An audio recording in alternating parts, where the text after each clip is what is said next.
Hello and welcome to the Blue Tweezers channel with myself, Alan from the channel, and our well, very irregular, but getting a bit more regular Tweezer Talk Wargame Chat for this evening on Sunday, and the chat is usually me just mucking around and just talking about stuff. So there's actually a method to the madness this time, and we have a special guest here, which is James Buckley from Cardboard Emperors and lots of other things.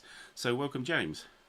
Thank you. Thank you for having me, Ellen. Nice to meet you. Okay, right. I'm just going to send out some reinforcements from the Tweezerati, get people to turn up and at least listen to us. So just let me know in the comments if you can see and hear me, because I always get silly technical problems and stuff. Also, I've had a discussion just before here with James about whether that on-air sign, which is I don't do backwards very well, that on-air sign is actually the right way around or not. So do let us know as well. Kyle, Crossing Obstacles, and Patrick, good to see you guys. Jumping in immediately, brilliant. So say hi to James. Let me just send all this stuff off. Where are we? That's it. So there'll be two phases here. So we're having a chat with James for the first about half hour. I think you've got fatherly duties there, so you just nipped out from that and give us half an hour of your time, much appreciated. And then we move on to just me rattling on like you kind of know I do in the chats that I do. So right, let's second one. Actually, that'll do. Let's go with this one, and we're there. So that should have sent the call out, the siren out for the reinforcements. And Tony's here. Hey, Tony. All right. I give a bit of confession from Tony. I don't know if you know Tony from Tony's Board Life, James, but he's part of what's known as the War Room. They're a wargaming chat, weekly chat on Saturdays, and Tony was saying that he hadn't got any dislikes, and so I said yesterday, give me a second, I'll just go ahead. But he's probably discovered that I didn't do that. I was only kidding. Really. I don't know. I know. I haven't heard. I'll check it out. The War Room. Tony's Board Life, yeah, the War Room, yeah, on a channel by a guy called ID Jester, who good egg there that does the weekly thing on. I think it's usually our time. It's usually 9 p.m. For a couple of hours. They rabbit on a bit like I'm going to do here. Anyway, now we've done that, James. So quite an interesting person for UK wargaming, I think, and I thought I'd get you on just to run through a few things that may be of interest to at least the UK wargamers and wider audience as well. So just give us a quick intro of you and wargaming, and what genre of wargaming you come from, and what do you enjoy, that kind of thing. Just a little brief overview. Okay. Thank you. Thank you for having me. So, I'm compared to some people fairly new to wargaming. I guess I've been doing it. I've been doing. I was doing miniature wargaming, so bolt action and things like that. But in terms of like cardboard wargaming, probably only for about 4 or so years, 5 years. I got into it via other types of board gaming, so into like Twilight Imperium and these types of games, Mm. and then discovered Coin, the counterinsurgency game system from GMT, Right. and from that, you know, open Pandora's box Yeah. drank the Kool-Aid and everything else, Oh my god. and yeah, Yeah. and yeah, and from that, basically, I had so many failed attempts to try and get people to play coin games that I decided to set up a Facebook group called London Coin Gamers, because I live in Southeast London, and that had some success, and it evolved and it evolved, and then I ended up saying, actually, well, I could just set up a wider wargaming group, because from then I just was doing more than coin games, so I was doing lots of other games, and then it completely evolved, and we'll probably talk about that a bit later on into where we've got to now with Punch and PunchCon. Sure. Um, yeah, so in terms of the so I work for Phalanx, and maybe we can talk about that a bit later on as Mm. well. Sure. Yeah, I guess in terms of the war games that I like the most, it's more probably on the Paul Mill side, so the political side of things going on. CDG side of things. That said, my favorite game is Empire of the Sun, so that's obviously a classic hex encounter game. Yeah. Um, CDG. but then probably CDG, but with hex encounter as well. Actually, it's quite a good hybrid. But after that, probably there's not a hex encounter for quite a while. So I'm more on the side of the CDG side of things. Quite a few Mark Herman games, quite a few coin games in there. More stuff where you can do negotiations, kind of like more multiplayer games as well, not Right. only. So more on that side of things and the Okay. classic hex encounter games. But I do like them. I like a lot of magazine hex encounter games that you can play in 3 or 4 hours. Hmm. A lot of stuff by Strategy and Tactics and Modern War, those kind of games. Okay. Great. Um, so the first I came across yourself first with the what's known as the Cardboard Emperors group. To talk about what is that group? What's that they're doing? So Cardboard Emperors was an evolution of this Facebook group, the Coin London Gamers, and it was just an idea that why limit it just to coin games? What I did was I started trolling BGG a little bit. Whenever I saw people posting stuff on certain games, and I saw that from UK or London, Hmm.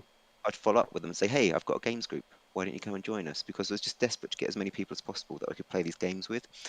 And that's how it kind of evolved and evolved. And then I was trying to run some conventions, and that all kind of like wasn't able to do that because of COVID. But it still kept on growing and growing. We ran some online conventions, and so Mm. that's where Cardboard Emperors came about. I actually had another gaming group with a few friends called Plastic Emperors, and that was more like dudes on the map games. And we decided, well, actually, I'll call this one Cardboard Emperors because it's more like Right. chits and stuff.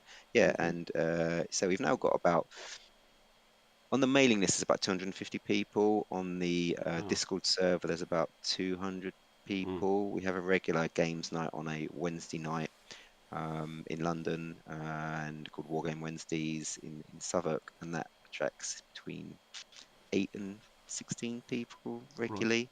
Yeah. And then we've held online conventions, and we're holding a big convention in May called PunchCon. Right. Yeah, I've got the website up here. So you've also got the Punch magazine as well. So there's a magazine as part of the group as well, Yeah. which as I understand even includes a free game as well. It's all online. I don't think you don't print it out, do you? Do you print? No, No, it's no. all So online. that was the there's been 3 issues of 4 issues coming. That was originally I just set up sort of a newsletter, but then I used to be a journalist, so I got a bit excited, and then I got in contact. Got put in. There's a guy called Fred Saval who's a game designer who I'm friends with, Yeah, Fred. and Yeah. he put me in touch with a guy over in an Irish guy over in the States who did the work on Red Flag over Paris, and this Irish guy was very keen. He's called Donal. Was very keen to do some kind of work with me as well. So suddenly got this great designer working with us, and I used to be a journalist. Like, actually, I can make it more than just a newsletter. There's nothing out there. Let's make it a free magazine. All these wargame magazines are very stuffy. Let's make it one that's open and inclusive, and get people to do it. And the first one was released in December 2020, and that had a game that Fred Saval we put out for free, a print and play game, Hmm. Gravelot.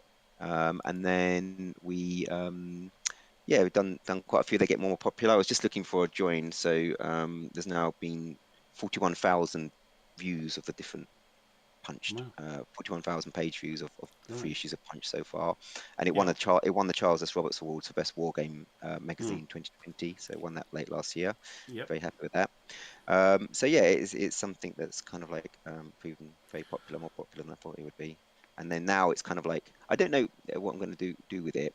It is like you say, just online. It's not even a PDF because that's more work, and it Yeah. don't make any money from it. So I don't know what I'm going to do with it, but it's certainly been popular. Okay. Well, everybody check that out. So you can see a little bit of it right now. So yeah. So Punch Magazine. So Carbon. So you've got gaming group. You've got your online magazine. It's not bad from sort of 2018, 2019. And Yeah. now we've got we've got PunchCon as well. So I'm just going to switch to that. And so um, you were trying. You had a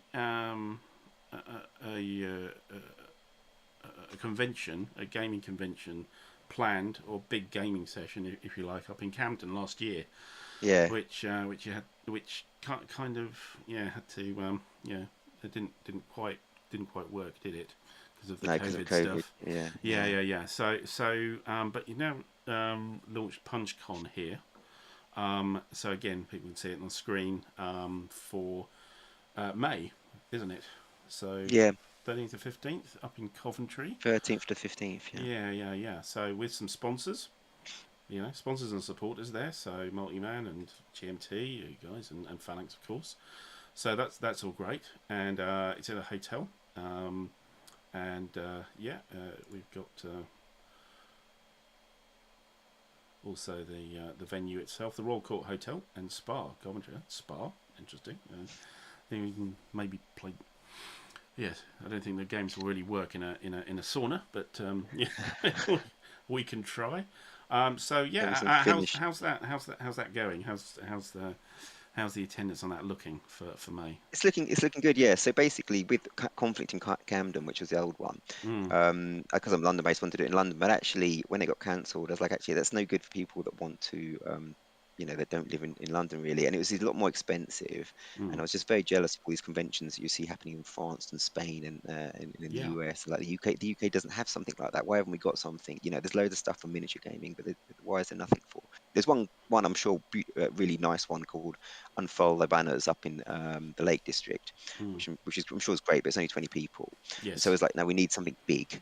Yeah. And got in touch. I decided to get in touch with. So I've got a lot of people in my group who do more my kind of games I'm into, like the kind of CDGs, and so on and so forth. But I know there's a big cohort of like gamers in the UK who I just wasn't reaching at all. The people that are more into kind of like the bigger hex encounters and the Mm, OCSs and these types systems. And so right. I actually got in touch with Second Chance Games Mm, because I know that they kind of like have big reach, more reach than I obviously did, yeah. and they were very keen to get involved. So we decided to do it on a collaborative basis, and that's what PunchCon is now. Is it's a collaboration between myself and the guys from Second Chance Games, really nice guys. And yeah, so we have this really nice venue. It's really big. The hotel's really nice, and it's got a very big capacity, but we're going to kind of like, we're limiting ticket sales to 200, and then the exhibitors and people like that there'll be additional kind of spots for Mm, them. So we've sold over half the tickets now already, wow. which So is over 100 pretty now. good. Over 100 have been sold now. Yep. Okay. Yeah. So it's over half, and we've still got like almost 90 days to go. So that's been very quick, that we sold that many. So I'm quite optimistic because Second Yeah. Chance Games will really, I think they're going to put flyers in every single thing, every game they send out now. So if you get something from, if you get a game of Second Chance Games, you see a flyer in there, Mm, that's PunchCon, I think.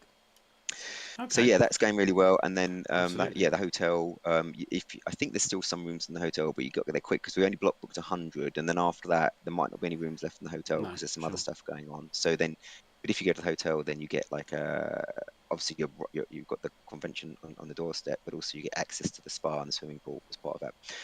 One thing that's really cool about PunchCon compared to other kind of venues is that there's no close time.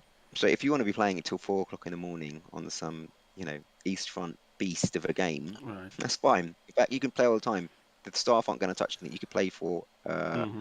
the whole 3 days if you take enough coffee or Good. whatever. All right.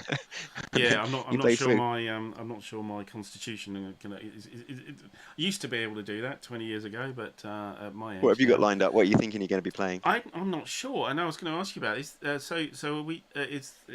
What are the venues for kind of getting people together on particular games or anything? Is it going through the Cardboard Emperors Discord server, or is there an emailing list, or what? Is there any mechanism, or is it kind of Yeah, just yeah. make your own thing up, really? What So do you if know? you get a ticket, if you've got a ticket, you'll be signed up to the PunchCon newsletter. Yeah. And in the next PunchCon newsletter, we're going to be sending out a Google Sheets based organizer, and Okay. you'll be able to fill in the games you want to play or sign up to games that other people have filled in Yeah. to play over the 3 days, split Okay. into 3 sessions. And then there'll be there's going to be more than 90 tables there, so we won't fill them all out, but you can just do that. So everyone will have Okay. access to that. we'll Great. police it a little bit, obviously, Yeah. and that's how you'll be able to organise Right. the And games in those ways. you're not particularly focusing on anything. I mean, I know you a lot of your focus is coin games, possibly CDGs, something like that. But it's just anything and anybody and anything really. Yeah. Oh, absolutely, yeah, Yeah. yeah. So I mean, we expect there's going to be a lot of Mm. like big. The one rule is one table. You can't, if you're two people, you can't have more than one of the 6 by I think it's 6 by 4 tables. Yeah. So that's the only kind of restriction. But yeah, I think there's going Right. to be a lot of people playing 3 day long OCS or these types of games. Absolutely, I know some people are. They've been posting about it. Good. So Excellent. yeah, that's absolutely the case. And some people will be playing like Virgin Queen. I've got hopefully a bit of like Successors and Churchill, Pericles lined up. All these kind of Mm. games. So games that you kind of like can't get in on a regular games night, but that's what you No. can do on conventions. Yeah, they're just slightly a little bit too long for the night, aren't they? Yeah, that's Yeah, kind of the yeah, six, yeah, 7 hour, 8 hour kind of time frame. Good, okay. yeah. Yeah, and of course, it's in Coventry. It's kind of the middle of the country, but and it's not London, but international visitors entirely possible. Yeah, I mean, there's East Yeah, Midlands there's and them Birmingham coming. Airport are not too far Well, it's only an from. hour and 20 from London. It's a really Oh, nice yeah, train. Yeah, I know there's for a fact there's people from Holland coming over, some Scandinavians. great, There'll be some others coming. Some people from Spain are talking about coming over. I think a lot brilliant. of people from outside of the country just waiting to see what happens on the COVID front. Sure, yes, yeah, But assuming it goes the way it's still going, then I'm hoping we'll get some international visitors as well. And in the longer good, term, we want it to become an international event. So yeah. more and more people Well, coming along because that's this just is the first one, isn't it? So it's the word. yeah, I mean, it's the first one under this particular banner, and sky's the limit really, if that goes well. exactly. No, good. Yeah, I mean, I'll be there. Tweezers will be there, possibly doing some reporting and just getting in everybody's Yeah, faces and annoying them while they're trying to play games. But poking them with your tweezers. yeah, Yeah, yeah. So don't what's like the look of that? your supply line. What are you doing there? Absolutely, yes. Yeah, it's still the first turn and it's Saturday night, right? Yeah, Yes. yeah, I know. And there's Next war absolutely nothing Poland. wrong with Yeah, that. First turns, if you only get to like 2 turns in the entire 3 days, then yeah, yeah, that's a yeah, that's decent winning. game. Yeah, That's a decent that's game, winning. Yeah, absolutely. yeah. Good. Okay, so that's Cardboard Emperors and PunchCon, but you mentioned it a little earlier that you actually work for Phalanx Games as well. Mm, So wow. So what? I mean, I don't want to pry too much on that, but what kind of things do you do for them? I'm their development director, so Right. I'm responsible for looking after the kind of the future portfolio of games and um, looking across them and sort of seeing is everything in the right position for them? Do we have like the right developers in place? Where's playtesting? What are the issues with some of them? What do we need to resolve? What don't we need to resolve? Hmm. Also getting a bit involved in development as well for various games. So yeah, that because we've got quite a big kind of forward catalog. We've got some games which we're going to do, and there's some games we're thinking about doing. We're looking at app games quite a lot as well. So there's quite a Yeah. big catalog there, and there's only 12 people in the company, and everyone's incredibly busy.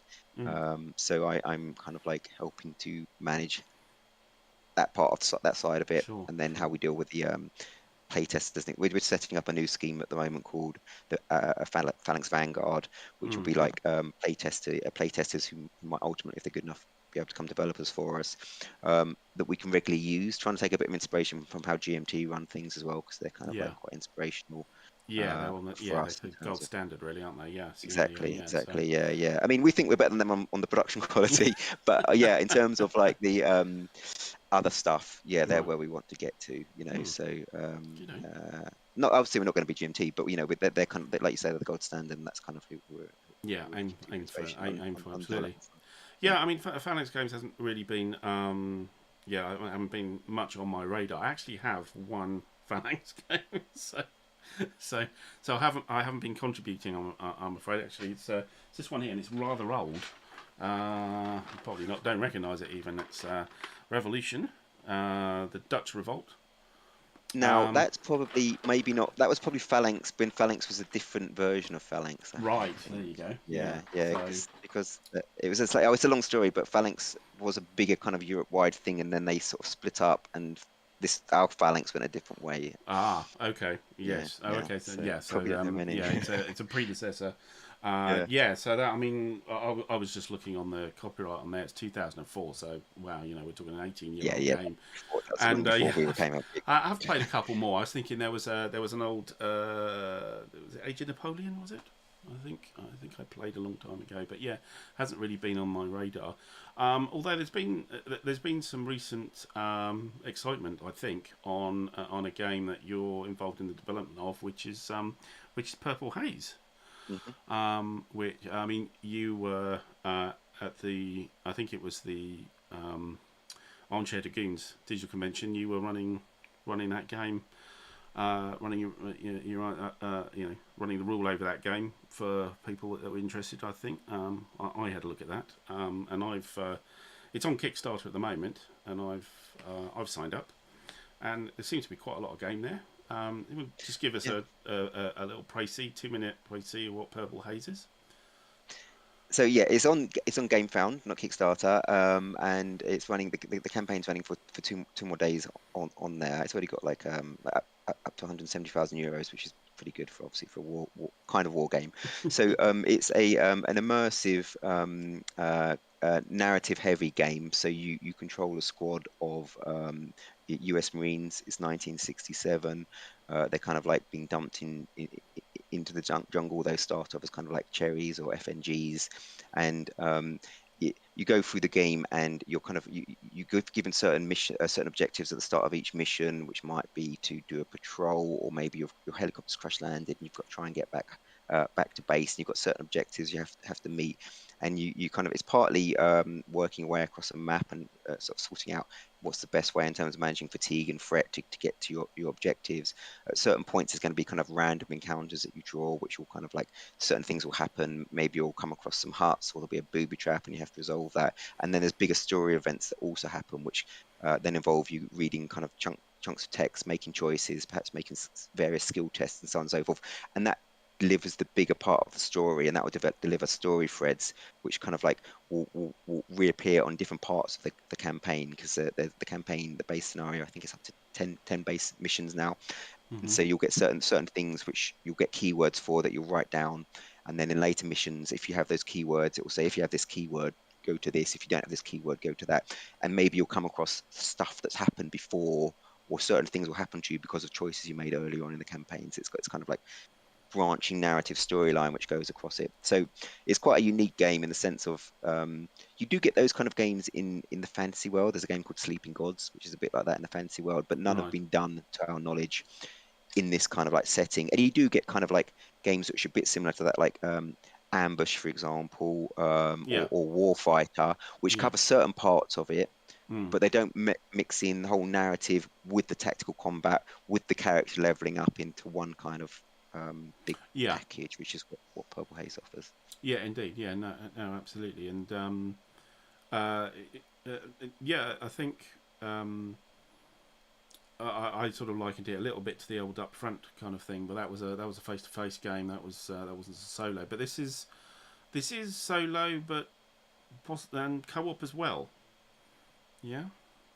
Yeah, so it's wonderful. So you can play it solo, and it works well solo because you just make all the decisions for your Marines. But you can also play it multiplayer, where each of you kind of like take control of, if you like, some of the Marines in the squad. Between the 6 Marines in the squad, so you could play up to 6, but we're saying one to 4, because at a certain point it gets a bit too unwieldy if you go beyond that.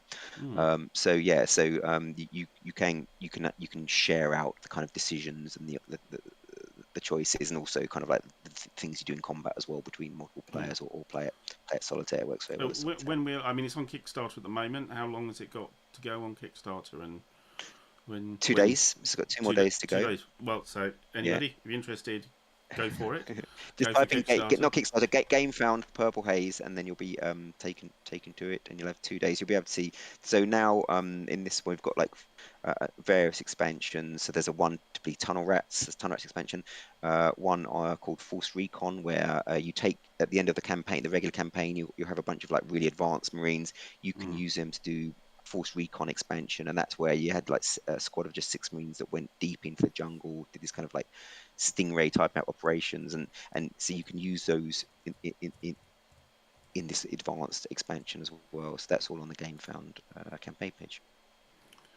Yeah, just get that up on the screen for everybody.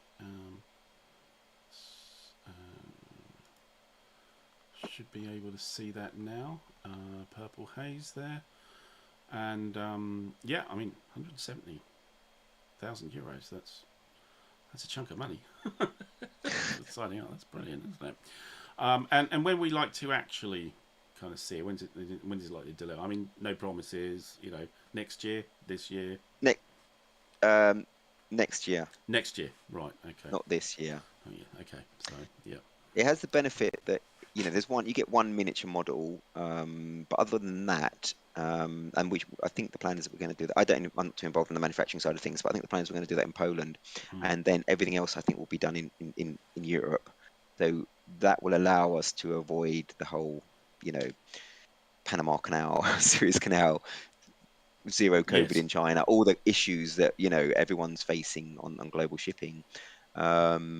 So hopefully that allows, but there's a lot of work, in terms of like obviously we've got a really good strong game there, but we need to do more stuff on it. We want to do more stuff on it. So it's not like we from Wednesday bang we can just start manufacturing. No, we it's part, we're still in development, and it's a prototype and it's a vision. Decent amount of playtesting as well, I suppose. And exactly, because each of the scenarios, there's so many branching storylines that you need to make sure that there's no non sequiturs, and it all kind of makes sense, and that you can only do by lots of spreadsheets and lots of playtesting. No, indeed. No, that looks good.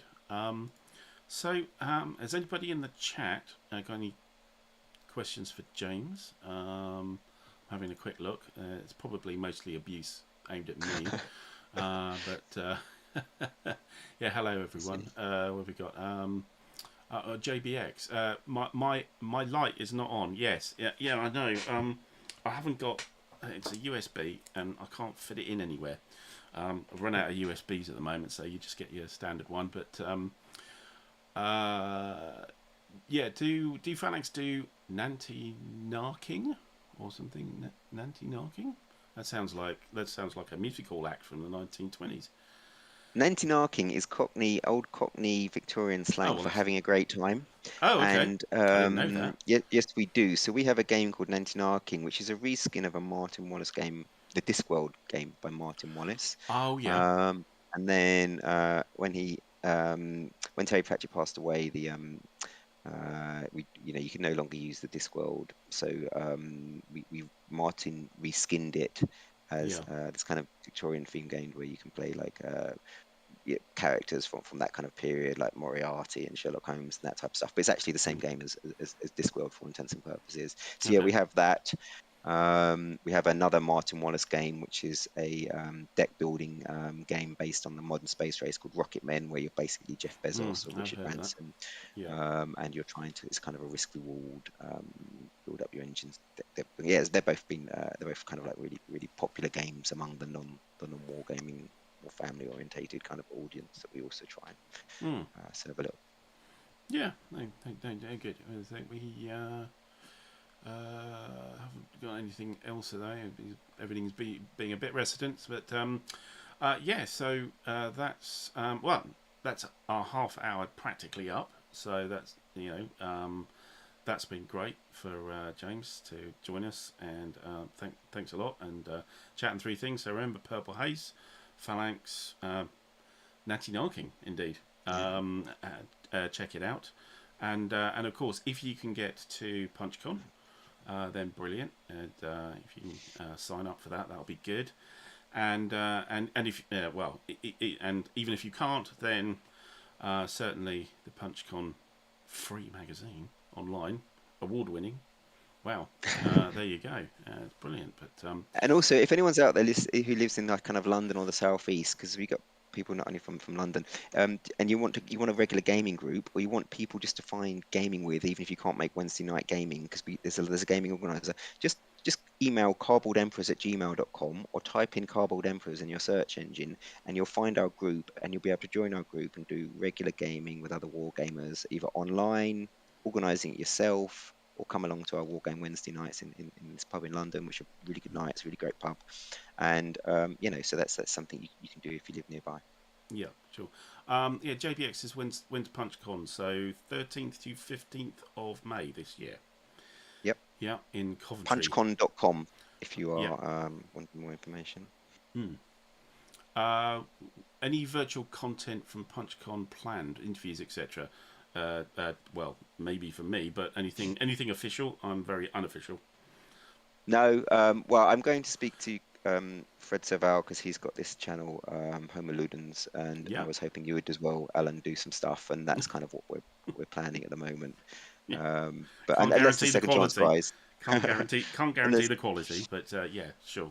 yeah, unless second chance games guys have got something else planned, then no. This is very much like an inaugural one, and then we'll take it from here, and hopefully. Yeah, I just say don't bite off more than you can chew, kind of thing, I suppose, and see how it builds up, I suppose. But yeah, hopefully it'll become a regular. And we didn't mention the thing.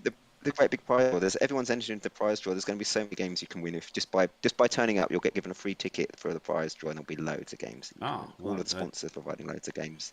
Wow. Okay. Well, So that's an good. incentive as well. So, yeah, and so hopefully some of you guys can make it as well. Good to see you, and we can get some games together and stuff, and I'll see James there as well, of course. But wonderful. Well, yeah, I think we've kind of run out of time here.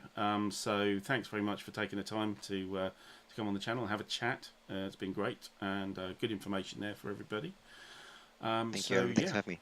Yeah, not a problem. And yeah, hopefully we'll well, I'll talk to you soon on other things, and we'll certainly I'll see you in May. See you in May, absolutely. Cheers, guys. Thanks everyone for joining. Bye. Thank you. Bye. Okay, so it's down back to me. I'm going to just do a little bit of reorganisation here. So talk amongst yourselves, have a cup of tea, pick a fight for somebody, whatever you want to do, go for it, and I'll just resort my broadcast area around. But an interesting guy, certainly pretty dynamic guy. So he's not been in board war gaming for long, but already looking at potentially the biggest UK board war gaming con happening later this year. So pretty good. Let me just run through the chat as people have been throwing brickbats and see what's going on. Good to see you, JBX, and Ruff's in. Hey, yeah, can't get enough of this channel, can you, Ruff? And Janos Hunyadi too. Hello, and Dennis, great, good to see you back as well. So yeah, thanks for joining, and hopefully that was a bit instructive. But yeah, we're back to what is usual kind of the usual kind of chat where it's all a bit all over the place. So I mean, the big thing I like to focus on is what have you been playing? I know what you've been playing, Ruff, because you've been playing with me, but the rest of you guys, what have you been playing? Let us know. I might know it, might not. Might have questions about it, see how it's going, let us know. So do that in the channel. It'll be very interesting. Everybody else gets to see, and come across a game you haven't come across before, ones that's on your bucket list. Or just out of left field, might be interesting for you guys. So yeah, post those if you can. That'll be brilliant. But what's been happening over here? Shay Tweezer. Well, we've had, of course, we've had a Christmas New Year period, and actually after that, you might have noticed that I've actually put this advertised as January's Tweezer Talk, and the more astute of you may have noticed that it's actually almost mid-February. So that's a combination of me who can't count and can't read a calendar. But actually, I was kind of a bit busy last month. I ended up with a bout of COVID, Seems to be de rigueur at this point in time. After recovering that, I ended up with a bad back. So I did do some of the rough and bleak broadcast, but on the Wednesdays. But beyond that, it was a little bit tricky, and work as well. So apologies about the slight dip in the content, but hopefully you've been following what we've been doing. Cole, last 100 yards and MBT. So yeah, don't have either of those. Last 100 yards, slightly getting that kind of itch on last 100 yards. Not. I keep saying I'm not that much interested in tactical, and then I go and do lots of broadcasts of things like Fields of Fire, and what's happening next Sunday, which of course is the Long Road with Mark Walker, the designer there. We're going to be running through that as well, which is tactical as well. So it's increasingly inaccurate me saying I'm not that interested in, but last 100 yards looks interesting. The Solomon's one, I didn't P500 it, didn't get it, but it's kind of in the back of my mind now, whereas before it's like, oh no, not another tactical. So MBT as well. So yeah, I hopefully enjoying those. Is that the last 100 yards? Is that the Solomon ones, or is the early ones? The Airborne, I think. I can't remember the first one. That was the second one, I think. Ruff's also playing Panzer. Yeah. Trying to stay true to Ruff's credit card there. So it's melted so much. You've got to get some gaming out of that much credit card abuse. Bob, evening. Oh, Comancheria. Okay, yes, of course. I mean, I've done some Comancheria here on the channel, like that. And actually, well, slightly oblique to Comancheria. I'm going to go through a few things I've been doing on that. But tell us how you enjoyed it. If you run through the whole thing, I find it very difficult. It's really easy to lose that game spectacularly quickly. I wondered how you've been getting on. Me and Ruff should do Red Storm at Punch. maybe. Ooh, that's a suggestion, Gareth. Thank you. Yeah, I'll have a powwow. And it's just I think it's we've just lost.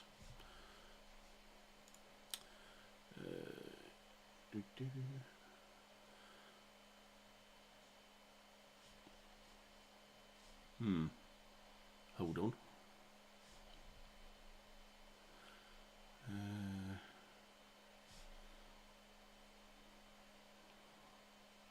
I need to add something in here. Sorry.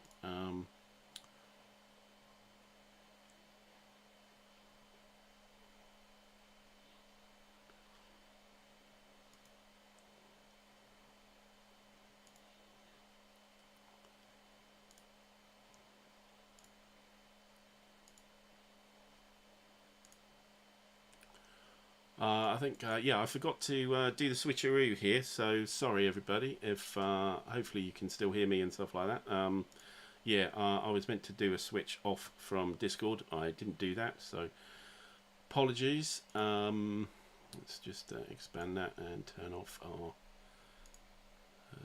Discord. Let's just shrink that down because I've got other things to show you on the screen. So as is usual, it's all a bit Heath Robinson here, so apologies for that. Fred, hi. Where were we? Red Storm at PunchCon.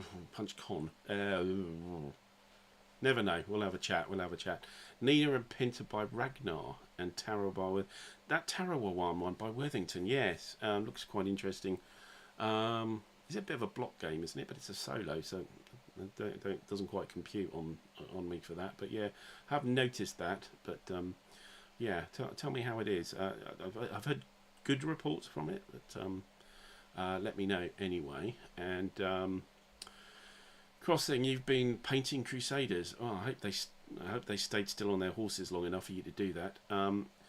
The expansion for Age of Dogfights. Yeah, Age of Dogfights. Yes, I've got that, and lamentably, you've done very little with it. Very little with it. That's not good. Not good at all.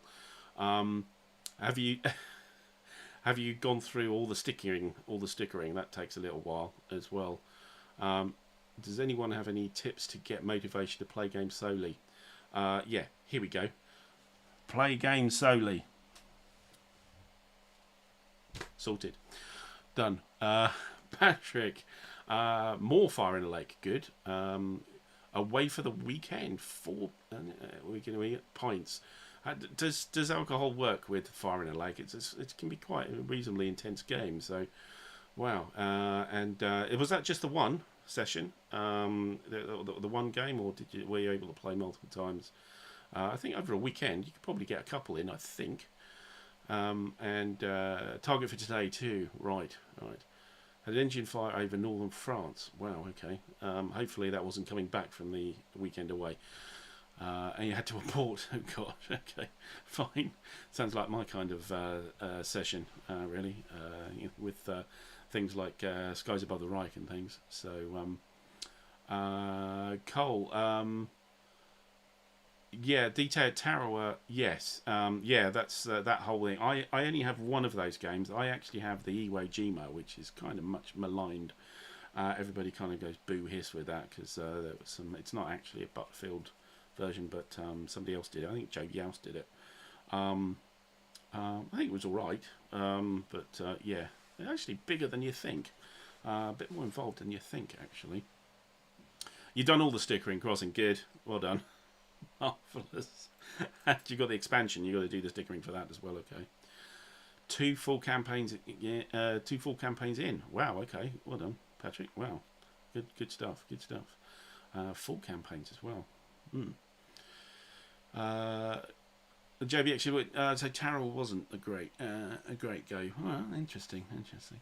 And Bob, you're just learning Comancheria. Okay. It's about to start your first game. Okay, then yeah, be prepared to be punched in the mouth by the game very quickly. It's not it's not very forgiving, that game, really not. I mean, you just a card and a couple of dice rolls and bang, third. Oh, okay, let's pack it up or let's start again. Quartermaster General, do like Quartermaster General. Yes, played that a lot with. It's a good 5-player game. Very stylized. I mean, it doesn't quite feel like World War II, but there you go. Yeah, it's only 2.5 hours, so it's a very useful game. Not quite a filler, but you know, it's part of certainly an evening and part of a weekend. You can get through the entirety of World War One. That is indeed. Yeah. So yeah. Good. Looks like everybody's busy, which is great. And so what have I been doing? Well, I think I'll start with what's new. So I said it was Christmas, New Year's, and then the COVID period. It was also my birthday as well, back end of last month, so not long ago. And I managed to get myself a little bit of a present, and also got a present from my 2 daughters, which was great. So what did we end up with? And sorry to clog the channel with the same content over and over again, but we ended up with the Red Storm expansion, Dark Blue Defection. So that's not coming well. I'm getting some. There we go. Which is a solo scenario pack for Red Storm. Quite impressed, really. So what does it do? Well, it gives you the scenarios, but what it does do for the solo is that it does the planning phase for you, gets it all set up for you for the solo game. And that's the thing about Red Storm and that whole series. There is that there is a lot of setup. There's a sequence of play for the setup. Never mind actually playing the game. And as you might as well, you probably heard us going on and on about it. But when we set the stuff up with Ruff for the planning for our live stream game, it took us almost 5 hours, 2 sessions to actually go through everything. I mean, it's not usually that bad because Ruff was learning at the same time, but there's a significant amount of stuff to do, and this Dark Blue Defection kind of takes that stuff away. It gives you the planning maps already made up, certainly for the other side, and gives you a sheet for. I think I'll show you an example of it. Gives you a sheet for all the flights. That's one scenario, and this is the second. And just gives you everything, all the little tick, and then you've got these little tick boxes which you can then use a marker on and check off whatever you need. So you don't have to fill out flight logs, you don't have to do the planning map and all that kind of stuff. So pretty useful actually, pretty cheap. Second Chance Games do it. The guy who produces Howard Rigg, it's unofficial, it's not a GMT product, it's done by Howard himself, but pretty good job really. If you're into Red Storm, it's a good addition, especially if you're playing solo. I think it is, and it takes a lot of the legwork in the setup out of it. So recommended there, just recommended. So yeah, Baltic Red Storm, indeed, Baltic Approaches. Yeah, talk about that a little bit later. Crossing, you've got D-Day Iwo Jima on the shelf. Lady One got smashed by it. Yeah, I know they are. Yeah, if you it's a bit Comancheria like. Whoa. Yeah, you can. Yeah, it's quite a heavy thing. But right, and so what else is new? So that was my little present to me. Although I'll come up to this later, I'm thinking of further birthday presents for me. Shh, don't tell anybody. And so that's the first thing. So the second thing was I got this as a present. One of the first of these Worthington Games game books. Waterloo Solitaire, there's Bismarck Solitaire as well, and it does say in here that they're going to be doing some more. JBX, tried learning, but too much game for me. With the Dark Plead Defection, maybe you can get through it. Actually, it really is helpful. It's nicely done, and it's for the person that's struggling with it. So if you can manage to grab that, then give it another go. I'm sure you'll be pretty good with it. So there are other, I think I read in here somewhere there were other ones to do. So so I've had a look through it. So what it says is you've got 24 games in here, 12 for being the Allies, and 12 for being the French on here. And yeah, it's, when you look at the 12 games, I feel slightly swizzed, I must admit, slightly swizzed. So the 12 games are made up of four games 3 times. So you have effectively it's different difficulty levels. That's what you get. So you get challenging level, veteran level, and tough level, and you get 4 games in all. However, and people can correct me, but the 4 games are effectively identical. I think they're 4 attempts, because if you use the game and you look at the you got check boxes and stuff, and it's assuming that you'll actually kind of ruin one if you play it. So you don't kind of get 24 games here. You end up with sort of, what is it, 8? 6 games. Yeah, so 1 challenging, 1 veteran, 1 tough, and then switch sides. Also, I thought that maybe there were different scales. So there was a Hougoumont one, there's Laysan, there's different aspects as well as the big thing. But no, they're all the Battle of Waterloo. So yeah, it's a little repetitive, is what I'm thinking here. A little repetitive. I don't know. As you see, if you look here, this is the first one. The fate of France is in your hands. So this is you playing the Allies against the French. So that's the 2 pages you have for the game. And then the next one is the battle has begun, and uncannily looks pretty identical. And then, of course, the third one.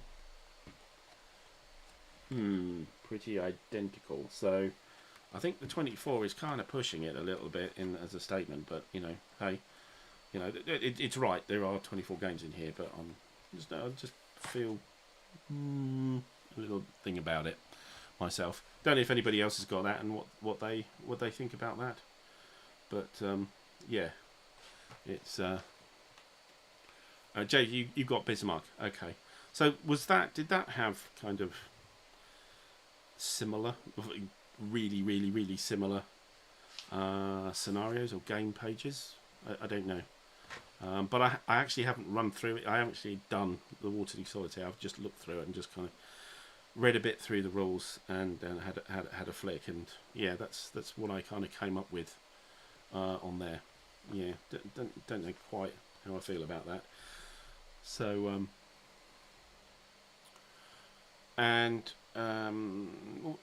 E4, the best book about Waterloo, Mark Adkin. Not sure I recognise the name, so interesting.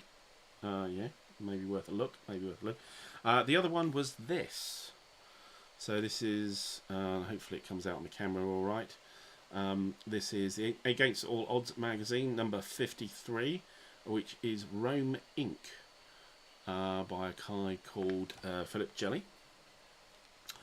And yeah, it's I say I call them birthday presents. It was more the kind of, the kids ring up and go, what do you want for birthday? Because I can't think of anything. So these two were suggestions from myself.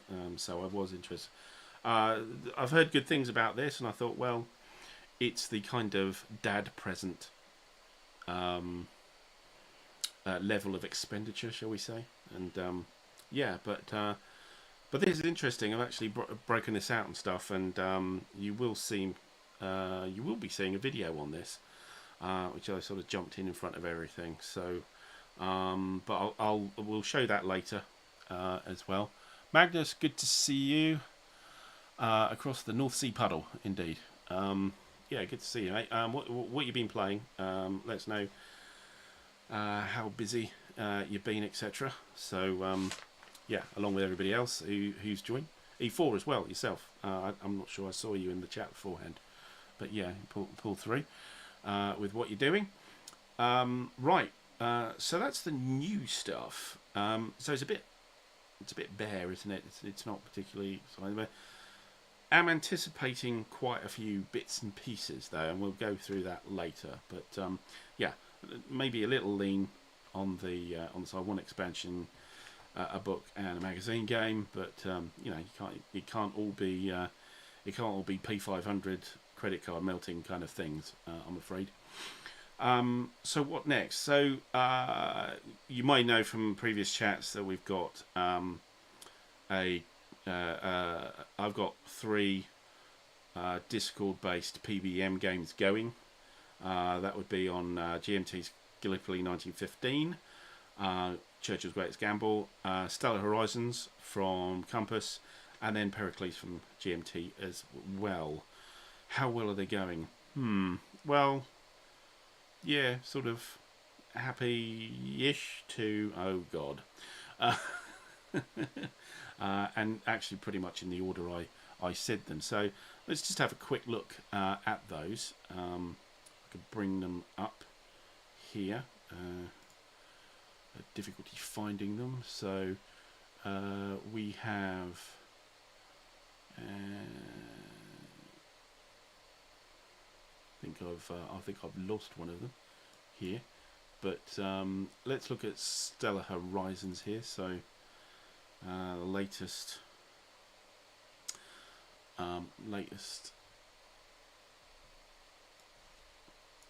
Vassal run through.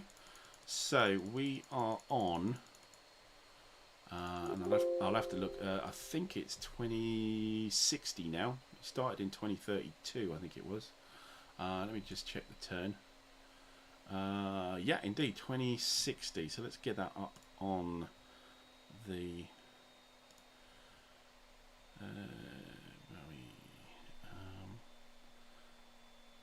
Let's turn. Where's the thing? Let's turn me off, shall we?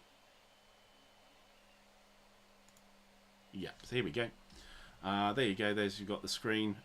If you know Stellar Horizons, it's in big hexagons which you place on the table, and they're all the planets and satellites of the solar system, and you're trying to explore and expand, and you are a conglomerate of states, or you are a state on Earth. And I've been what's known as Asia, which is kind of a India, Pakistan, Vietnam, Indonesia kind of conglomerate. I'm up against the Japanese, the Russians, and the Chinese. So how are we going? Actually, this is going pretty well, I think. I now actually have 3 space bases, which is pretty good, because like the Japanese doesn't even have one yet. So I've got a base in orbit, which I've had a long time. I also have a mining base on the moon here. Can I show it there on the moon here? And then I also just last turn actually, and again slightly in the way, got another mining base on Mars. So there we go. And previous to that, one of my spacecraft actually attacked some pirates which were floating around Mars, trying to get them out of the way so I could actually build this base. And it took a while, took a few years to hunt them down, but I did just got rid of him and managed to squeeze in the base. Actually, it was a bit dramatic. So each era each decade is important, because you get a production turn at the start of a decade. So we're on 2059. I was trying to get some resources sent by rocket to Mars so I could actually build this thing, and I had a terrible turn. I had 2 rockets blow up on the pad, which meant I couldn't get anything there. But I did manage to squeeze out. That was 2058. Actually, 2059, I had just enough money, because you run out. You only get money every decade, mostly every decade, at the beginning. So yeah, I had just enough money. In fact, I think it was resources. I just had enough resources rather than money to actually build another rocket and send some resources up there, and they made it, and I just got it in just before the 2060 turn. Built the base, so now I could do the production. So that was a little bit close for comfort. My spacecraft here, that's a cargo spacecraft there. I also have this guy, which is a research spacecraft, an explorer spacecraft. These are reserved, so they're actually effectively, the crew have had enough. They need to come home, so you need to bring them back and then sort of refresh them. Like, cost resources to do it. I've got another one which has gone back to Earth as well. That was the one that fought the pirates, had a little bit of damage. So I'm feeling fairly bullish with this is my display here, with the three bases here. I've got a lot of resources that's on the moon. T here is the Martian one, and this is my orbital base here, which I've just upgraded the supply station to large from small, which means I can handle bigger vehicles up there. And that's where we're going. As far as victory points goes, I got 1, and I got that 1 from beating up the pirates. It's got decent. Spent a load of money. That's the thing. You get to the decade turn, you get your money, you tend to use up a big chunk of it on the first turn, and then at the end of the decade, you're just like scrabbling around to find something you can do to build something. I've also got currently I just sent up an orbital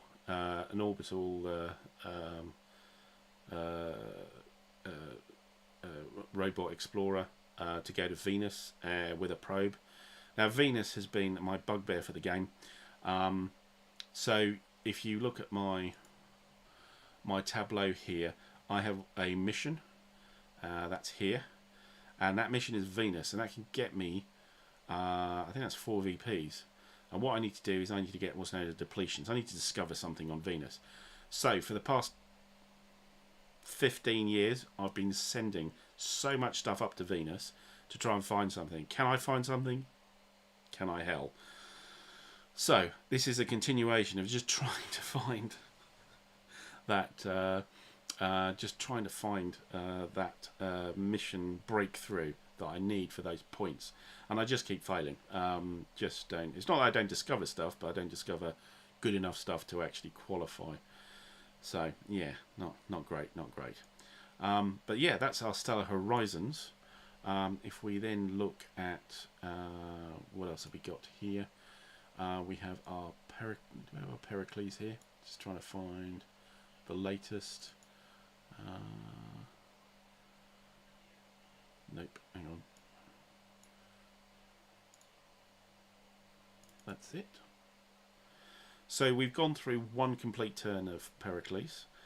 I've got to admit, it doesn't really work that well PBEM. There was 4 of us, but there's quite a lot of negotiation in it. There's quite a lot of interaction and planning, and if you're getting like a turn every 2 days or stuff, you lose where the hell you are. So I'm not sure how successful this being. Having said that, the other side, which is the Athenians, I'm the Europontids, which is Spartan, these orange guys here, working with the brown guys. We lost last turn, like massively. This is effectively the victory point track, known as the honour track here. Our 2 opponents here, the demagogues and the aristocrats, which are the Athenians, they're ahead. I'm just behind the not so good Athenians, so I'm in 3rd place, and in 4th place is my partner here, the Agiads. So we're way behind. We did very, very badly. There was some victory points to be gained up in Chalkidiki,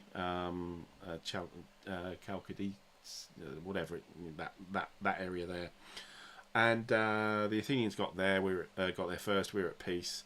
Didn't really focus enough on it. Couldn't get stuff up there, so we just lost a load of VPs because of messing around with that. Fred, to take Washington. That's one of my the War Room 10 games to go through. I've got it just sitting. What it was here? What the hell? Yeah, it was just here. Slightly off camera. I've got to get on with that as well. So tell me how you.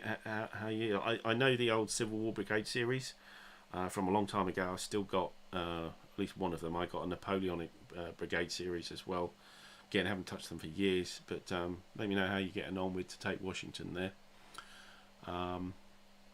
Gareth, no idea how to use Discord. Well, so yeah, it's all about, yeah, you kind of got to, I don't know, what did I do? I just sort of trial and error thing. You've got to get invited onto servers, and then you'll get content. So it's like joining Facebook groups or something like that. Then actually you'll get things there. So look out for these for invites. I'll see if I can see you on Discord, and I'll throw you a few invites so you can get some content in, and then it'll go from there. Playing Stellar Horizons to scale Jupiter with the other side of Manchester. Yeah, exactly. Yes. Yeah. There's the scale is done on if we pop back to it, on these transfer boxes. So when you move from one to the other, you've got a little number which tells you you take the difference between the 2 values. So Venus is 1 transfer box away. So when you launch, you go here, and then next turn you drop down. And so it takes you a delay, and of course as you're going up to Jupiter, and it's +5, so it's going to take you 5 boxes from Earth to get to Jupiter. 5 turn delay before you can actually get there. If I wish you were as smart as Blue and could play online. Well, I'm not going to take any credit for smartiness here. I think that I mean, originally that was boredom during COVID lockdown, really. It was like, let's find some opponents online through. It's a combination of Discord and Twitter, really, that ended up, and also, chats like this, etc. So, yeah, I mean, hey, if you want to do an online game, drop us a line. We'll get something together if you like. Not a problem. We'll get you on there and get you on the channel, and we'll play something. Not a problem. Michael, good to see you. Excellent. What have you been doing? Let us know what you've been gaming with recently. Fred, yeah, Civil War in NBS. You play that as well, yeah. It's streamlined. Well, that's cool. That's good stuff. Liking it so far. Excellent. All right. Well, it gives me a bit of confidence to hit it and get it on the table. So thanks for that. Marvelous. Where were we? Pericles. Yes, that's right. So Pericles. Yes. Yeah. So it's not going well. Really not going well. Let's hopefully can do a bit better this second turn. I'm in charge of the Spartan Assembly, whereas my opponent was last turn. Not my opponent, my partner / other player.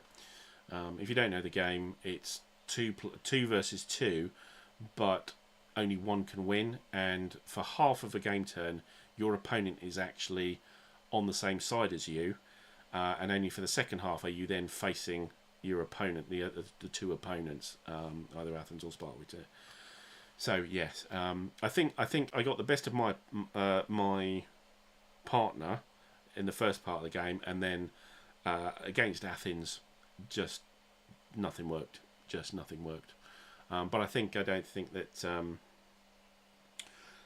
it's tricky to do in a PBEM, not face to face, or at least not kind of virtual face to face kind of thing. There's enough interaction here that if you're doing the PBM route, you kind of lose where you are, really. But anyway, it's a great game, but I'm not sure it works with this particular format online.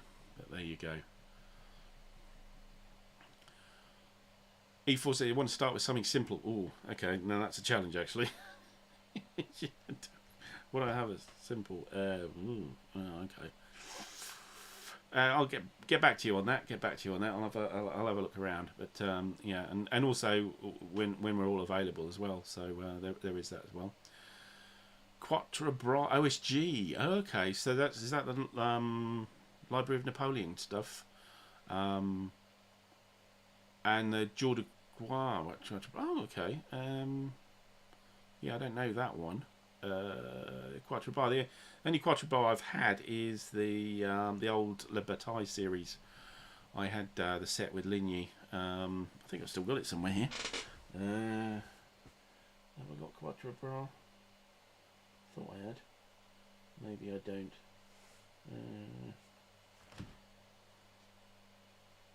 Yeah. No, I used to have it. Don't have it anymore. No Quatre Bras anyway. Is it Super Bowl tonight? Okay. Right. Oh, yeah. My daughters will be watching that then. It's a little bit too late for me, I think. It starts about 1 o'clock in the morning here, so won't be fine. But the best of luck. All Creatures Great and Small. Wow. Okay. So the old BBC TV series there. Yeah. Wow. Okay. Yeah, I haven't seen that for yonks.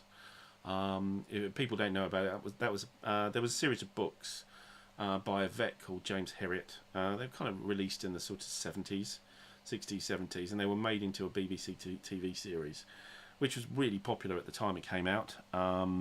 It's kind of like ended up almost like a drama, continuous drama kind of thing. My favourite character was always Cedric the boxer. If you read the books or you've seen that in All Creatures Great and Small, you'll know the farting boxer. That was always great. That was my favourite character. But yeah, interesting. Good. So we've done that, and then on to Gallipoli, if I can find that. Is that the latest? I think that's the latest. Oh, it keeps moving. Sorry. There we go. So we are on a noon to 2 p.m. turn. Let me just get it on the screen properly. And of course, if you haven't been following me before, I've been playing with 3 Australians. So me from Britain, the Australians. And guess who I'm playing? Yes, I'm playing the Anzacs. So absolutely no pressure at all. So how are we getting through? So this is my last turn. If I run through it quickly, you'll see what happens. So I'm the orange guys. The Turks are the sort of light greens, and this was the 2nd Australian Brigade, which landed as the 2nd Brigade from Anzac. The first landing was the 3rd Aussie Brigade, which are the purples, which had a hell of a time and it completely wrecked. But these guys, they've had some trouble trying to get up Chinook Bear, up the spine of the heights here, but they've done pretty well. They managed to pour a load of fire onto some Ottoman cavalry, which was holding the ridge. Basically wiped them out with a decent roll on the fire table, and now we're moving up here. And so the original orders were for these guys in red to race way up to the top of the hill here. But I was able to change the orders so they can actually concentrate out here, which is known as Battleship Hill, and I managed to do it. And I'm kind of prepared if these guys here. This is actually the 57th Regiment, Ottoman Regiment. So that's Kemal Ataturk's guys. So these are the guys that did the devastating counterattack on the first day. But my red guys are doing the 2nd Australian Brigade in pretty decent shape, and they're kind of in position to take any nasties coming up.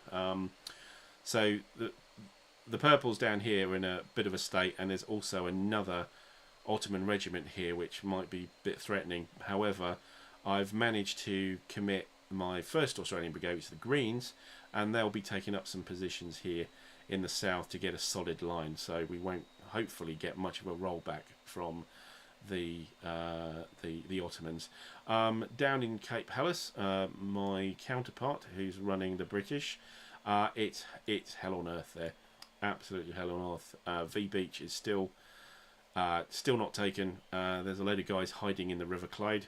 That's the assault ship that was beached, and was people trying to get out of it were just absolutely mowed down. So they're hunkered down. We've got some moving down in W Beach, but not a lot. There's been horrendous casualties here. X Beach just completely wiped out, and we've got the other 2 minor beaches. Y Beach, these guys are moving down the peninsula, and S Beach here have decided to go after some of the guns here, but the Ottomans have moved in here to cut them off a bit from their beach here as well. So it's not going well down here.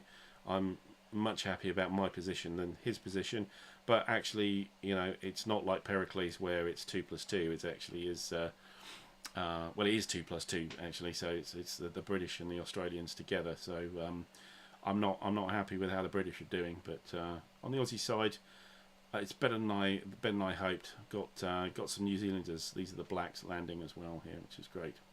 So yeah, that's my PBM games. Fred said, yeah, Mons 1914. Yes, that does look interesting. I know it's creeping up, isn't it? It's the 390 or something, I think it is, somewhere. It's not quite on the 400 yet, or maybe it just reached 400. So let's hope it gets there. I don't think they'll cancel it anytime soon. I think they'll leave it to just creep up there. But just letting you know that the Mons, so the version 2 rules, which is 4 Mons, we've applied to this Gallipoli game, and it's a lot simpler. For example, the fire and assault stuff is, I would say, 60% simpler than it was with the original Gallipoli rules, the version 1 rules. So it is a lot more accessible. How accessible Mons will be itself, I think it'll get rid of all this horrible terrain stuff which you've got in Gallipoli, and these beaches and things like that. It's a straight up battle, so I think it'll be more accessible as well. So so if you think about it, go for it, please. 412, right? Okay, so it's gone up a little bit. I think before Christmas I was looking at it, it wasn't quite on 400, so there's been a little bit of help going on there, I think. Sure. E4, history major in college. You can handle simple stuff. Well, tell you what, I gave up history at school when I was 13. So, but actually, as a hobby, I went with it. It was just like, frankly, at that time, I couldn't stand any of the history teachers at my school. Basically, they didn't like me, and I didn't like them. So it kind of killed the subject for me academically. But actually, sort of personally, yeah, very much very much a student of the history thing. Anyway, so well, yeah, let's get myself up again. There we go. Yeah, ugly mug back. Cross fingers on Mons. Yeah, actually, I mean, I've P500'd it. I think it'd be great if that could come out, but we'll see. And Jeffrey Phipps, the guy who designed both of them, that Gallipoli and Mons, very active in Ball Game Geek, coming out with lots of bits and pieces. He's got a YouTube channel with a few little videos on tactics and rules, line of sight rules and things like that. So yeah, the games you play are teaching a great deal of history. Indeed, exactly. Yeah, I feel it's yeah, it's a great adjunct to reading a book. So when you're reading a book, you find out what happened and why it happened. With games, it's like, well, what could have happened as well. You know, to try it out.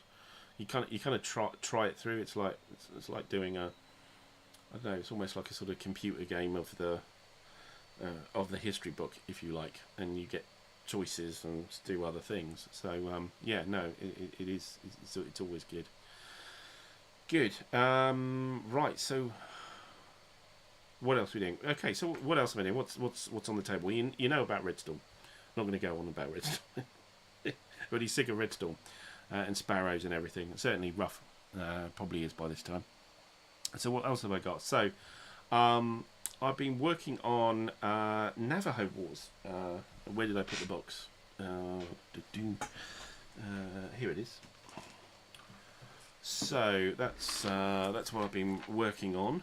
So I was going to do a set of videos there, but then Rome Inc. appeared, and I kind of just stuffed it up the priority.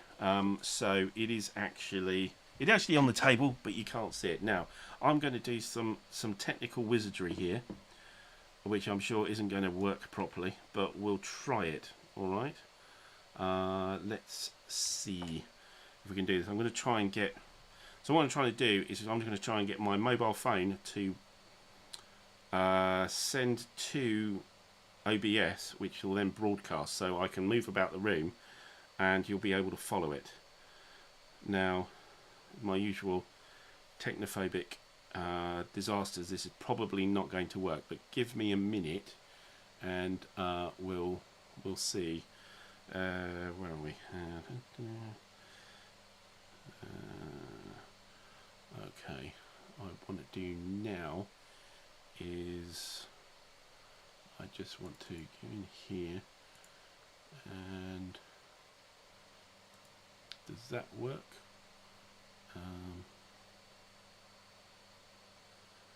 This might work. No, it doesn't work. Oh, it does. Okay. Well, okay. So hopefully you should be able to see this. So this is yeah. If you throw up, it's not my fault. Okay. So this is my setup here. So I'm going to switch around to my table here and show you what's on the table. Now, last time I did this, I tried to get the mic to follow me. Didn't succeed. It ended up crashing onto the table and making a hell of a racket. But hopefully this is... So here we are. If you actually look here, that's actually Navajo Wars there. So I did have it set up, and then I've actually plonked Rome Inc. right on top of it. So there you go. Now I've just finished doing a video of a turn of Rome Inc. Just an ad hoc turn. Just ran through pretty much the turn sequence as a factor of the rules, if you like, sort of walk through kind of thing, which did have some difficulties. Marcus Agrippa immediately carked it, which was not useful, but actually kind of ended up being quite successful. Won a couple of wars. Augustus won a war, and yeah, got some tribute out of them and everything. So yeah, it was quite successful, really. So that's what we're working on at the moment. So I'm not sure if I'll continue with the Rome Link or not, or we'll switch back to Navajo Wars. But that's what we're talking about here. So hopefully you guys can see it. Cole, yeah, so it's Rome Inc. So it's this guy is actually on the table. And then what's actually underneath is Navajo Wars, which is here, which is the predecessor to Comancheria. So we were talking about Comancheria earlier, and I'm going to change this back to the standard camera before I probably end up throwing up myself. Okay, yeah, good. Okay, that worked, didn't it? That kind of worked. That was quite successful, I thought. What do you reckon? I don't know. Oh, we got everything out of in the wrong place. We've got the mic all over the place and the headphone cord and everything. So good. All right. So yeah, but I think that worked. So I'll keep doing that. Yeah, I was quite pleased how well that happened. I thought it was going to be an absolute mess of me retrying, but didn't. So that's what's on there.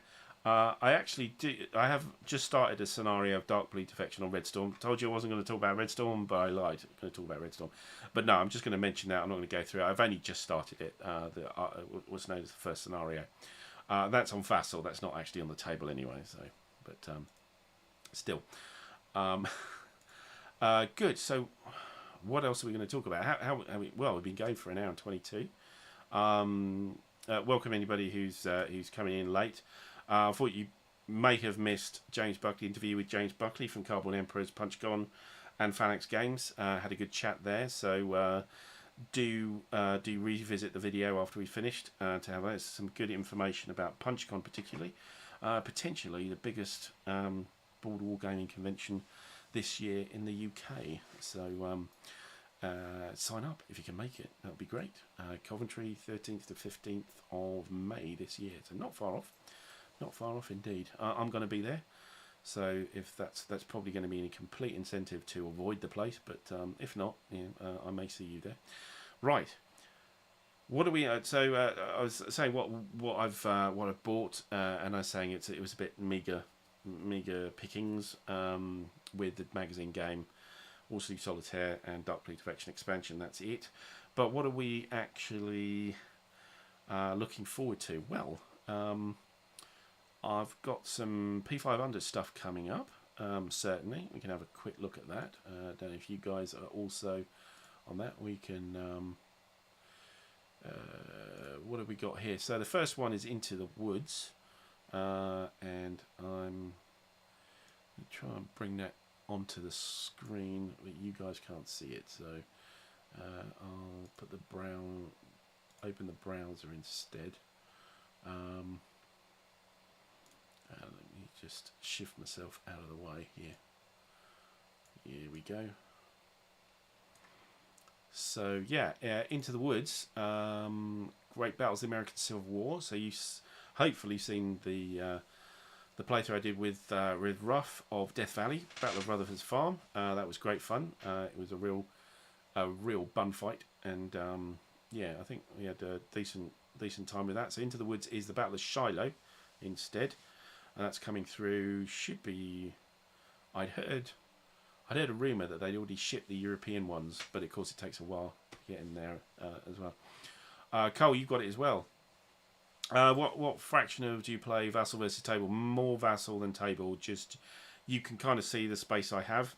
So you've got the space with all my computer and stuff, and then I've got one other table, and that's a single mapper. As you can see, so I don't have a lot of space, so anything more than one maps has to be on Vassal, really, unless it's a very temporary one and I can nick the dining room table downstairs before the other half notices and tells me to bugger off back upstairs. So yeah, it's mostly vassal, I'm afraid. Yeah, getting into the woods. Yeah, so I believe there's a few terrain differences, rules and things like that, but it's essentially the same game as Rutherford's Farm, Death Valley. So have a look at those if you haven't had a look. Get an idea of the game. No, we did play a few things wrong, but we did have Stigler on board and another couple of guys to help us with it as well. But, E4, you got Into the Woods as well. Brilliant. Okay, well maybe we can play Into the Woods. How about that? when it arrives. So I think it's kind of on the way. So anticipating this. Only thing I was thinking, of course, is it's the Battle of Shiloh, which is in the woods. So and most of the terrain is woods, but apparently it's more interesting than that. So yeah, so that's one thing I am anticipating. Indeed. Next, what else is there? There we have Salerno 43.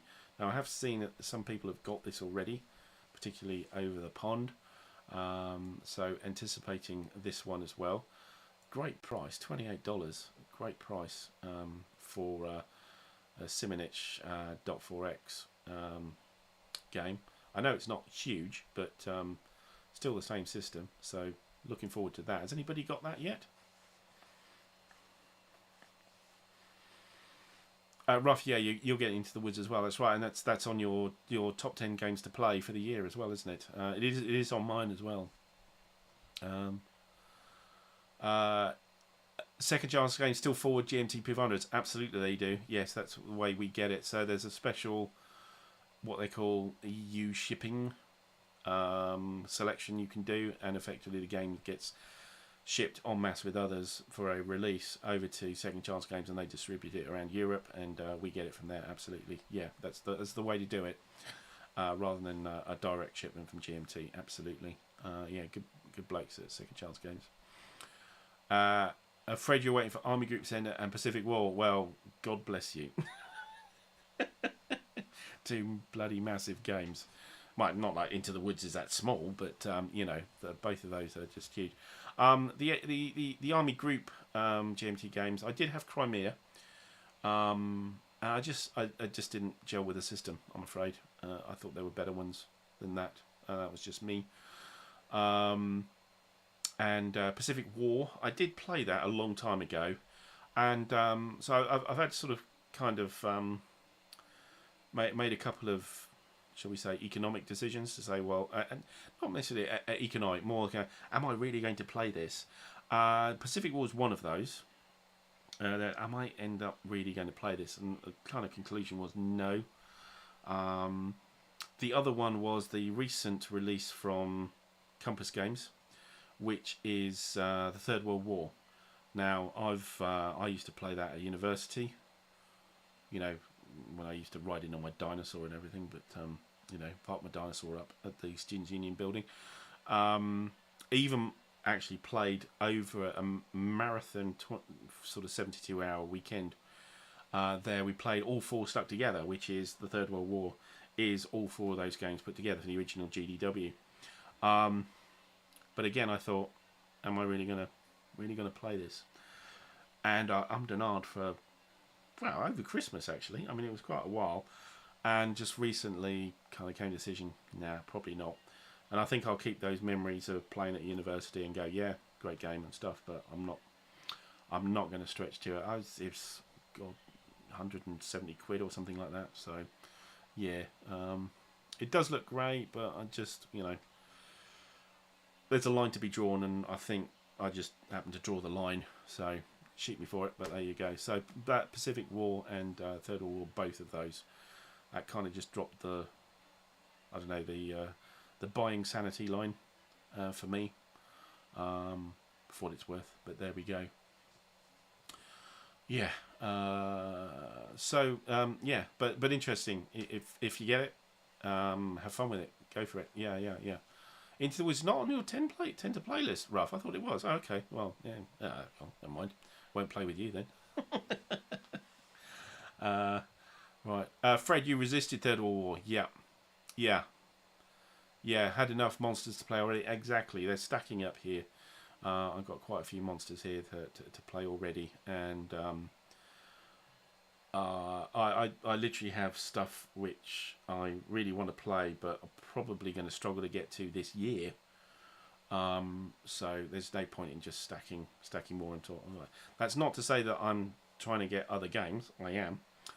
We'll just touch that briefly. But what else do we have here? We have, of course, the Red Storm Baltic approaches. Talking about Red Storm again. Yeah, yeah, okay, yeah, bloody Red Storm. But yeah, looking forward to this. Get some naval stuff here, I think. So some, we've got sample flight counters here.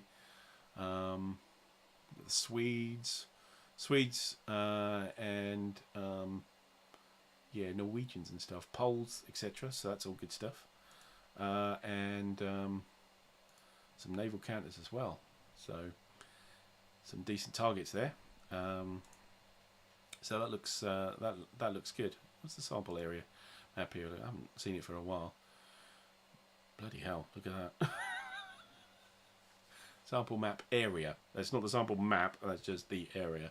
So yeah, we're all around Denmark, aren't we? North Germany, northeast Germany, bottom of Sweden, that kind of stuff. So yeah, great. So that'll be interesting. That'll be good to see. Good to see. Finally, if I can find it. Most Fearful Sacrifice. I understand that it's not on its way, but it's certainly the components are in the US now. So again, Mark Howell, he'll be on the channel next Sunday for our sort of lightning playthrough of the long road. But Most Fearful Sacrifice, 3 Days of Gettysburg. So yeah, I've gone for that, and looking forward to seeing that. Kind of a modified blind sword system. Should be good.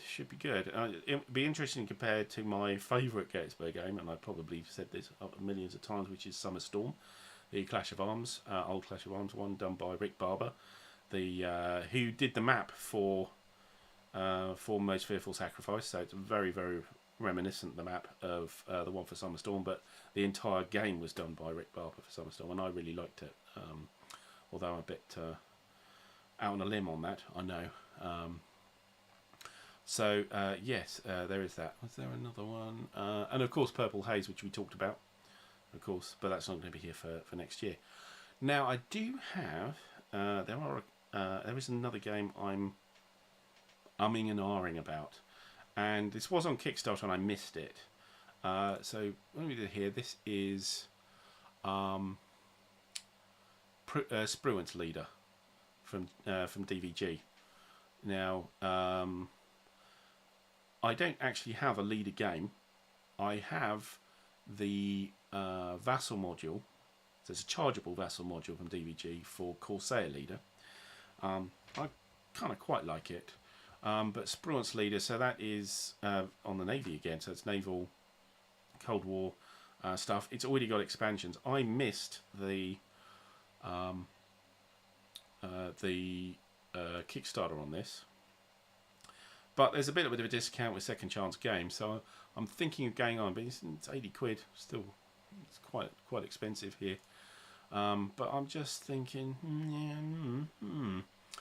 that's mulling that over. So that might be my other birthday present to myself. Don't tell anybody. Mum's the word, yeah. Okay, cool. Yeah, R.I.P. Yeah, Rick. Indeed, very sad that we lost Rick. So. I love those. I think a lot of people find his maps too busy, but yeah, I really like them. They're really cool. But yeah, that's Spruant's Leader. So I don't know about that. Has anybody signed up for that one? I don't know. Let me know. Yeah, and what do you think of that? So the leader series kind of gets good and bad.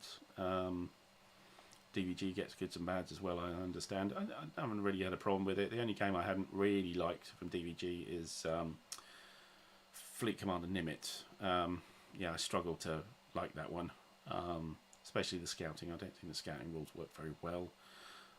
The anticipation of the Japanese movements works very well. I don't know. I might have to have another go at it to see, but it's the one that didn't really gel with me. But there you go. So yeah, that's what I'm anticipating, or potentially anticipating. The Cards of Spruance Leader. And yeah, the last thing really I wanted to go through, of course. Yeah, Gareth, you're going for it. Good. Yeah. I think it looks quite decent, and it's interesting solo naval Cold War. That has a kind of fairly unique coverage there. You know, made for solo and Cold War naval. Haven't really got much Cold War naval, so it kind of itches a scratch, but I haven't gone for it yet. But interesting, yeah. Carl says Vuka Sims Gasala should be coming out late this month. Oh yes, with the Arkan system. yeah, with the crossing the Bug River stuff. So yeah, haven't got any of those. Did see Ruff playing them, and also I think it was Mo's game table. I think they played on that as well. So yeah, haven't really gone for that. Maybe not. There's a few other sort of P500, longer term P500s. There's a few more Kickstarters I've done, but they're nothing that's going to immediately drop, or I don't think so anyway.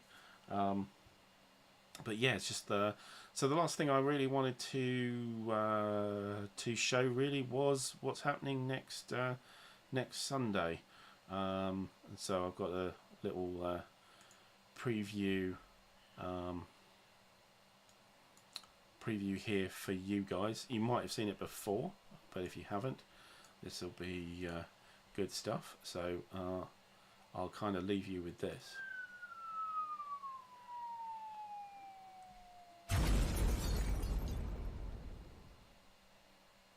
This is 1985. This is World War III. But this is not your typical World War III. A war that was something more. A war that was predicated by something other than oil or warm water ports or ill-defined land grabs. A war instigated by powers without geographical affiliation, powers unknown to us. The agents of those powers might be nothing more than a special ops... Let's just start that again, shall we? That was really terrible.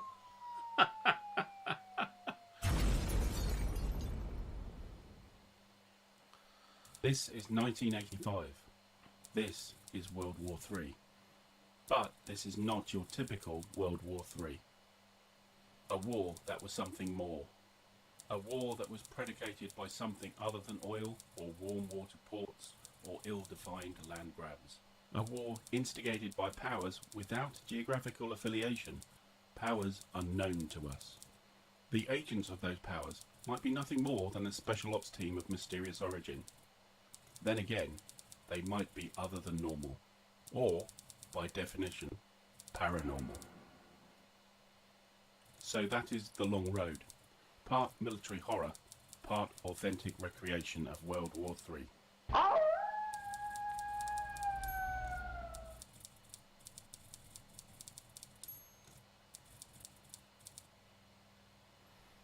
There you go, guys. Typical World War III. Well, you know what I mean, Michael. You know what I mean. It's the old, usual Warsaw Pact, NATO, tanks, anti-tank missiles, infantry, that kind of thing. Folder gap, all that kind of sort of typical World War III. But this isn't. This is not typical. Yeah, sorry about that. I didn't have the image, of course. Yeah, it was clear on my screen, but it wasn't on the chat. So, yeah, cocked it up as usual. But there you go. Da da da. Big reveal. Yeah, falls flat. That's pretty normal for this channel. So yeah, that'll be great. So we'll be with Mark Walker running through a sort of scratch playthrough of it, just to get you guys having an idea. I think that's about to arrive. And actually, if I'm talking about anticipation, then I kickstarted that as well, so that should be coming as well. Are the maps as big as PLD School T? Don't know what you're on about. So There's 3 maps, isomorphic maps. They don't look huge, but I don't know what you're comparing it to. Old School Tactical, don't know. Don't have Old School Tactical. Haven't done anything with Old School Tactical, so I'm not sure about that. They don't look huge. There's 3 of them in the game, and they're isomorphic. But that's right. Well, have a look on Sunday. See what you reckon. It'll be on TTS, so you'll actually see the size of the maps relative to game stuff. If you like the dice and the pieces and stuff like that, so you might be able to get an idea of that. But we'll ask about size anyway with Mark if you're there next Sunday. So that should be, and I'm trying to remember the time we agreed. I believe that is going to be, I think it's 6 p.m. GMT, which would be 1 p.m. EST for that. We've got a little time set out for both of us, and hopefully you can join us for that. So it'll be a little bit different. Certainly with with the Warsaw Pact or NATO troops versus, well, God knows, in that game, lots of supernatural stuff. A bit of a laugh. I kickstarted it because I thought, yeah, this is a bit of a laugh, isn't it? Really. It's not your typical World War III. It's zombies trying to attack armoured columns of Abraham's tanks. Things like that. Just silly, but why not? Why not, indeed. Okay, that's it for the chat. Just running through. I think I've kept a decent eye on the chat. So any other things? Fred, you were talking about Death Ride Curse. You're getting through. It's glaring at you from my shelf. Glaring at shelf. You see that? I mean, Christ, it's like daggers back here. Yes, loads of it going. I mean, you talked about, what was it?